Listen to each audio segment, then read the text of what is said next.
ناظرین welcome back to studio one, جہاں پہ آج میرے مہمان ہیں پاکستان پیپلز پارٹی کینیڈا کے ریپرزینٹیو جناب ذکاء اللہ نیازی صاحب، MQM کے کینیڈا میں رہنما جناب اقبال قمر صاحب، اور مسٹر شبیر چودھری جو کہ پاکستان تحریک انصاف کینیڈا کو ریپرزینٹ کر رہے ہیں۔ جانے سے پہلے بات ہو رہی تھی بریک پہ جانے سے پہلے، اور میں نے چودھری صاحب سے وعدہ کیا تھا کہ میں واپس آ کے سب سے پہلے آپ کو ایک موقع دوں گا کہ آپ اپنی بات مکمل کیجئے، تو آپ نے فائنانسز اور اس پہ کوئی بات شروع کی تھی جناب۔ نہیں، میں نے یہ کہا تھا کہ ہماری یہاں پر کینیڈا میں تحریک انصاف بنانے کے مقاصد کیا تھے۔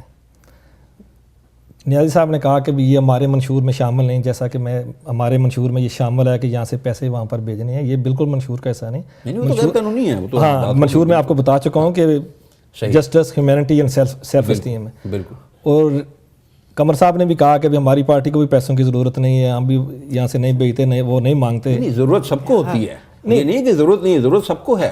نہیں، ان کو نہیں ہے، یہاں سے نہیں لے کے جاتے۔ نہیں، یہاں سے یہ کیا لے کے آئیں گے؟ یہ پاکستان سے جو باہر لے کے آتے ہیں، یہاں سے یہ کیوں لے کے جائیں گے؟ وہ تو ایک ایسی بات ہے جس کا جواب میں تو آپ کو دے نہیں سکتا۔ نہیں، کیونکہ نہیں، سب کو پتہ ہے ان کے پیسے جو ہیں، جو لنڈن میں MQM کا 46 پیپل کا سیکریٹریٹ رن کر رہے ہیں، وہ پیسے کہاں سے آتے ہیں؟ لنڈن گورنمنٹ تو نہیں فنڈ کرتی۔ جو چیز میں ریکویسٹ کروں گا وہ یہ ہے کہ آپ سے سوال میں آپ کے بارے میں اور تحریک انصاف کے بارے میں پوچھ رہا ہوں، ان سے جب MQM کے بارے میں سوال کروں گا تو پھر ان سے بھی یہ سوال پوچھوں گا۔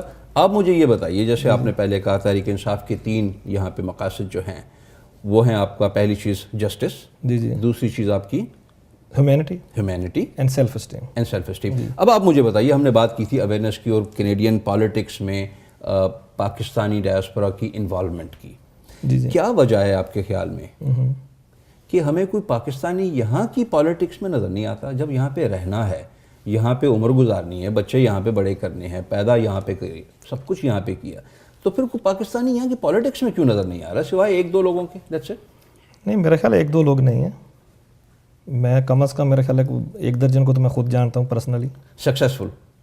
سکسیسفل اگر وہ نہیں ہوئے تو ان کا قصور تو نہیں ہے نا۔ کیا مطلب ان کا قصور نہیں؟ کیونکہ ان کا تو کام ہے کہ باہر آنا، پارٹی جوائن کی، لبرل لوگوں نے جوائن کی ہوئی ہے، PC جوائن کی ہوئی ہے، NDP میں ہے، تو پھر کوئی منشور نہیں دے پائے نا لوگوں کو، اس لیے نہیں، یہاں تو پارٹیوں کے اپنے منشور ہوتے ہیں، یہاں کو اگر ایز اے پاکستانی کو پارٹی میں جا کے شامل ہوگا تو وہ اپنا منشور تو نہیں دے سکے گا۔ تو پھر کس لیے انسکسیسفل ہوئے؟ جی، وہ تو پارٹی ووٹنگ بیس پہ ہوئے نا، کہ یہاں کی جو یہاں پر جو لوگ ہیں، یہ جو پاکستان کا تو سسٹم یہاں ہے نہیں، مطلب پارٹی ایک آدمی آئے، اس کے پاس پیسے ہیں، وہ ٹکٹ بھی لے لے گا، اور وہ جو اس نے بات کلوانی ہے یا جو طریقہ کار وہ چاہتا ہے وہ بھی کر لے گا۔ یہاں تو نہیں ہوگا، یہاں پر جو پولیٹیکل پارٹیز ہیں، 2 یا 4 بڑی پارٹیز ہیں میرا خیال ہے۔ 2 ہی بڑی ہیں، 2 تو نہیں، دوسرے بھی 2 اپنے علاقوں سے جو ہے، بلاک کیوبک وہ کیوبک سے جیتی ہیں، اور NDP کی بھی ماشاء اللہ 300 کلومیٹر دور ہے یہاں سے۔ اچھا، نہیں، وہاں بھی پاکستانی تو ماشاء اللہ رہتے ہیں نا۔ تو یہاں تو پارٹیز جو ہیں یہ کافی عرصے سے یہاں ڈیولپڈ ہیں، اور ان کے اپنے منشور ہوتے ہیں، بلکہ جب آپ نے پارٹی شامل ہونا ہے تو آپ نے ان کے منشور کے مطابق چلنا ہے، کہ نہ کہ ان کو اپنا منشور آپ نے دینا ہے۔ تو مطلب یہ ہے کہنے کا یہ مقصد، اور دوسرا آپ سوچ سمجھ کے پارٹی جوائن کریں، کیونکہ یہاں پہ آپ نہیں ہیں جو جیتے گا یا ہارے گا، بلکہ پارٹی ہے جو جیتے گی ہارے گی۔ نہیں، یہاں بالکل یہاں پر میجارٹی لوگ، جتنے بھی لوگ ہیں، ان کی دیکھیں نا، عوام ہے، یہ بالکل سب ایجوکیٹڈ ہیں، سب سیاسی لوگ ہیں، کوئی بھی ذرا سا بھی فیصلہ غلط ہوگا تو یہ بالکل میدان میں آ جائیں گے، آپ کو کوئی بھی وہ غلط کام نہیں کرنے دیں گے، بلکہ یہاں کیا اگر کہیں دنیا میں بھی کوئی غلط کام ہوتا ہے تو یہ سب سے پہلے میدان میں آتے ہیں، کیونکہ یہ سیاسی طور پر۔ آئی گیو یو دیٹ۔ مجھے یہ بتائیے نیازی صاحب، آپ بڑی دیر سے خاموش بیٹھے ہیں، آپ سے میں یہ پوچھتا ہوں، بتائیے کہ پاکستان پیپلز پارٹی کی جو کینیڈا میں ریپرزنٹیشن ہے، آپ نے آج تک یہاں پہ رہنے والے پاکستانیوں کو یہاں کی کمیونٹی میں، سوشل لائف میں، پالیٹکس میں انوالو کرنے کے لیے کیا کیا اقدامات کیے؟ دیکھیے جی، یہاں پہ ہماری پارٹی کے مختلف پولیٹیکل پارٹی جو 2-3 ہیں، ان سے رابطے رہتے ہیں، اور جب بھی پاکستان پیپلز پارٹی کے کچھ اپنے پروگرامز ہوتے ہیں ان میں ہم ان کو انوائٹ کرتے ہیں، وہ شریک ہوتے ہیں۔ مطلب اس میں ہماری پارٹی میں جیک ریٹن صاحب بھی تشریف لائے تھے جب جہانگیر بدر صاحب یہاں پہ آئے تھے، اور انہوں نے ان کے پروگرامز میں انہوں نے کہا تھا کہ ہمارے پروگرامز کافی پاکستان پیپلز پارٹی سے ملتے جلتے ہیں۔ اسی طرح لبرل پارٹی کئی دفعہ جو ممبران پارلیمنٹ وہ بھی ہمارے پروگرامز میں شریک ہوتے ہیں، تو پیپلز پارٹی کے پروگرام کو سمجھنے ان کو موقع ملتا ہے، ان کو سمجھنے میں آسانی ہوتی ہے، اور یہی چیزیں پھر جہاں کی حکومت تک بھی پہنچتی ہیں جو پاکستان پیپلز پارٹی وہاں پہ کر رہی ہے۔ اچھا، حکومت ریکگنائز کرتی ہے ہماری پاکستان پیپلز پارٹی کی یہاں کی برانچ کو؟ بالکل کرتی ہے۔ کوئی آپ کو اس کا سرٹن انٹریکشن ود گورنمنٹ میں کوئی ایڈوانٹیج ہوتا ہے کہ یو آر پاکستان پیپلز پارٹی ایک رجسٹرڈ آرگنائزیشن کو فنڈنگ میں کسی اور چیز میں کو مراعات ملنے میں فیسلٹیز ملنے میں؟ نہیں ایسا کوئی نہیں ہوتا بیسیکلی کیونکہ میں نے پہلے آپ کو بتایا تھا کہ یہاں پہ جو ہم آرگنائزیشن اپنی پارٹیز کی جو بناتے ہیں وہ بیسیکلی پاکستان میں اپنی پارٹی کو سپورٹ کرنے کے لیے مورلی اور جو وہاں پہ جیسے کہ پیپلز پارٹی کو 1977 کے بعد جن حالات سے گزرنا پڑا وہاں پہ تو بھٹو صاحب کی تصویر نکالنا بھی مشکل تھی تو بیرون ملک جو جتنے ونگز ہیں پیپلز پارٹی کے وہ جب اس کو یہاں پہ میڈیا میں یہاں کے اراکین پارلیمنٹ کے سامنے یا ہیومن رائٹس آرگنائزیشن کے ذریعے ان کو اجاگر کرتے ہیں تو ایک آواز پیدا ہوتی ہے کیونکہ آج کل تو پھر بھی نیا دور جو میڈیا کا دور شروع ہو رہا ہے اس سے وہاں پہ یہ آواز سنی بھی جاتی ہے اور اس کو سمجھا بھی جاتا ہے بیسیکلی آپ سمجھ لیں کہ ایک پریشر ڈیولپ ہوتا ہے. اس کی ایک مثال میں آپ کو بتا دوں کہ مونٹریال میں جب جنرل ضیاء الحق تشریف لائے تھے تو وہاں پہ انہوں نے جس کینیڈین ایشائیے میں شرکت کرنی تھی وہاں کا پریمیئر وہاں پہ جا رہا تھا جب وہاں اس نے پیپلز پارٹی کی ڈیمانسٹریشن اس کے خلاف دیکھی تو اس نے اسے ملنے سے انکار کر دیا کہ جب میرے ملک کے رہنے والے لوگ پاکستانی کینیڈین اس کے خلاف ہیں تو میں اسے ملنا. پریشر اور لابنگ ایک قسم کی آپ اس پہ کر سکتے ہیں. نہیں آپ صحیح کہہ رہے ہیں. اب مجھے تھوڑی سی بات کرتے ہیں. تینوں امپورٹنٹ پارٹیز ہیں پاکستان کی اور بہت ایکٹیو ہیں تینوں پاکستان میں. اب تینوں سے اب مجھے ایک سوال کرنا ہے اور آپ جو آپ میں سے چاہے جواب دینا شروع کر سکتا ہے. What is your vision of Pakistan? اس سوال جاننے سے پہلے تھوڑی سی اجازت اگر آپ سے میں لے لوں. جی جی بالکل. یہ جو آپ ابھی جو کینیڈین مین اسٹریم پالیٹکس کے بارے میں جب بات چیت کر رہے تھے اس میں تھوڑا سا ایک دو ایکسپیرینس آپ سے شیئر کرنا چاہتا ہوں یہاں پہ مختصراً اگر آپ کریں گے کیونکہ وقت دیکھیے وقت تو کم ہے لیکن یہ چیز بھی جو ہے نا آپ کے ناظرین تک جانا بہت ضروری ہے. تو اس کی وجہ یہ ہے کہ دیکھیے سن 2004 میں MQM کی لوکل باڈیز نے فیصلہ کیا کہ ہمیں مین اسٹریم پالیٹکس کو ناک کرنا چاہیے. تو اس کے لیے ہم نے یہ کیا بہت شارٹ میں آپ کو بتاتا ہوں. ہم نے کچھ انڈیویژولس یا انٹلیکچوئلس کو جمع کیا ان کے ساتھ بیٹھ کے ایک 36 پیج کا ڈاکیومنٹ پروڈیوس کیا جس کا نام تھا ایشوز دیٹ میٹر موسٹ. وہ پیپر بنانے کے بعد ہم تینوں بڑی پارٹیز کے پاس گئے لبرل کنزرویٹو اینڈ NDP. ہم نے ان کو جمع کرایا. ہم نے کہا صرف اس کے اوپر آپ ایک کمیونیکے جاری کر دیں کہ whenever whoever will come to the government اور پاور ول کنسیڈر جب بھی وہ اپنا پلان بنائیں گے اس میں تو کنسیڈریشن دیں گے. یہ ایک کام تھا. دوسرا کام یہ کیا کہ اگر آپ 2004 سے پہلے آپ ٹورانٹو کو دیکھیں یا اونٹیریو کو دیکھیں it was red all red.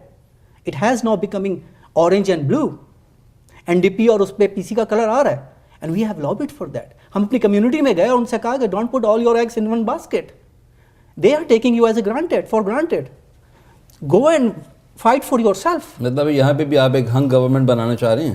ہنگ government تو بنتی رہتی ہے لیکن بات یہ ہے کہ آپ کو اپنے اس وقت جو المیہ جو آپ نے سوال کیا کہ پاکستانی نظر کیوں نہیں آ رہے اس کے نہ نظر آنے کی وجہ یہ ہے کہ ہمیں کمیونٹی کو ہم جب لیڈر اپنے آپ کو کہتے ہیں تو ہمیں اس کو لیڈ کرنا ہے اور انہیں صحیح ڈائریکشن میں لے کے جانا ہے. Led by example. تو یہ اس کے اوپر تھی. ہم یہ نہیں کہہ رہے تھے کہ آپ جا کے PC کو ووٹ دیں یا لبرل کو ووٹ دیں یا NDP کو دیں. ایسے کہ اپنی قیمت کا تعین خود کرو. بالکل یہ صرف تعین خود کرو. آپ نے بالکل. اور یہ ان کی جو ایگزامپل تھی نا کہ جیسے وہ یعنی کہ ضیاء الحق کے پروگرام میں وہ نہیں جا سکے ایسی ایگزامپل دوسری کمیونٹیز میں ملتی. آرمینینس 100 سال پرانی جینوسائڈس کو انہوں نے یہاں تحریک چلا کے منوایا ہے. تو یہ اوورسیز جو پارٹیز ہوتی ہیں یہ رول پلے کرتی ہیں. بالکل مناسب. اب میں دوبارہ سے اپنے سوال کی جانب آتا ہوں اور آپ ہی سے شروع کروں گا اور پوچھتا یہ ہوں کہ آپ کا پاکستان کا ویژن اپنا بتائیے کہ آپ کا کیا ویژن ہے پاکستان کے بارے میں. اگر آپ کو کل کو جیسے میں آپ سے پہلے بات کر رہا تھا بریک سے کہ اگر آپ کو کل کو بنا دیا جاتا ہے پریزیڈنٹ آف پاکستان یا MQM متحدہ جو ہے وہ نیشنل اسمبلی میں میجارٹی سیٹ جیت جاتی ہے تو 2-4 لفظوں میں بتائیے سب سے پہلے سب سے امپورٹنٹ کیا کریں گے آپ؟ ہمارا ایک ہی نعرہ ہے اختیار سب کے لیے. اختیار سب کے لیے. If you will empower the common people, they will resolve the issue. تو آپ کے خیال میں democracy is the only solution for Pakistan? Exactly.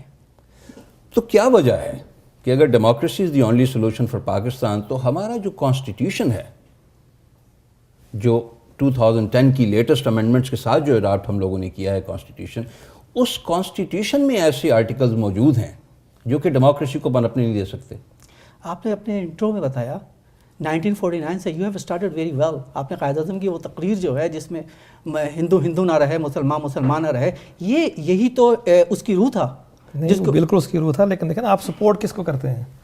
ابھی آپ نے خود کہا کہ ہم چاہتے ہیں کہ پاکستان کا جو حال ہے وہ ڈیموکریسی ہے. ابھی آپ نے جو 18ویں ترمیم کی ہے, اتنا شرمناک قانون ہے کہ ایک الیکٹڈ پرائم منسٹر کو ایک پارٹی کا جو ہیڈ جو باہر بیٹھا ہوا ہے, اور کچھ کے تو ہیڈ جو ہے ملک سے بھی باہر بیٹھے ہوئے ہیں, وہ اس کو ریموو کر سکتے ہیں. یہ جمہوریت ایکچولی جو سوال میں کرنا چاہ رہا تھا 18ویں ترمیم کی طرف بھی آتے ہیں. آپ نے ایک پوائنٹ اٹھایا. نہیں دیکھنا جمہوریت کی انہوں نے بات کی, تو میں کہتا ہوں کہ یہ ایم کیو ایم تو ماشاءاللہ پچھلے میرے خیال 20 سال سے اقتدار میں ہے, اور یہ ان کا جو کہتے ہیں وہ بہت اچھا کہتے ہیں, اس میں کوئی شک نہیں, لیکن کرتے اس کا بالکل اگینسٹ ہے. نہیں, ہم تو صرف اس کے جواب یہی دے سکتے ہیں ایک لائن میں. ابھی 18ویں ترمیم آپ نے سپورٹ کی ہے کہ دنیا کے آپ کی کسی بنانا ریپبلکن میں بھی جا کے دیکھ لیں کہ کوئی اس چیز کو ایکسیپٹ نہیں کرے گا کہ ایک آدمی الیکٹڈ پرائم منسٹر جو باہر بیٹھا ہوا وصیت سے بنا ہوا پریزیڈنٹ ہو یا ویسے بن کے آ جائے, وہ اس کو باہر ریموو کر دے. یہ کیسے یہ گفتگو ابھی جاری رہے گی. ہمیں جانا پڑے گا ایک چھوٹی سی بریک کے پاس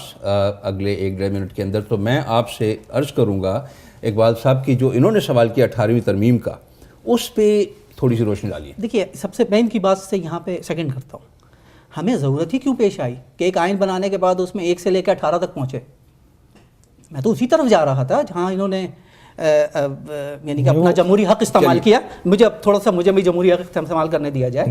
جی, انہوں نے اپنا جمہوری حق استعمال کیا. میں تو کہہ ہی رہا تھا کہ جی 1949 سے جب ہم نے وہ پروسیس شروع کیا اور 56 میں پہلا دیتے ہیں, اور پھر جا کے 73 میں پیپلز پارٹی کی گورنمنٹ جو ہے پہلا متفقہ آئین پاکستان کو دیتی ہے.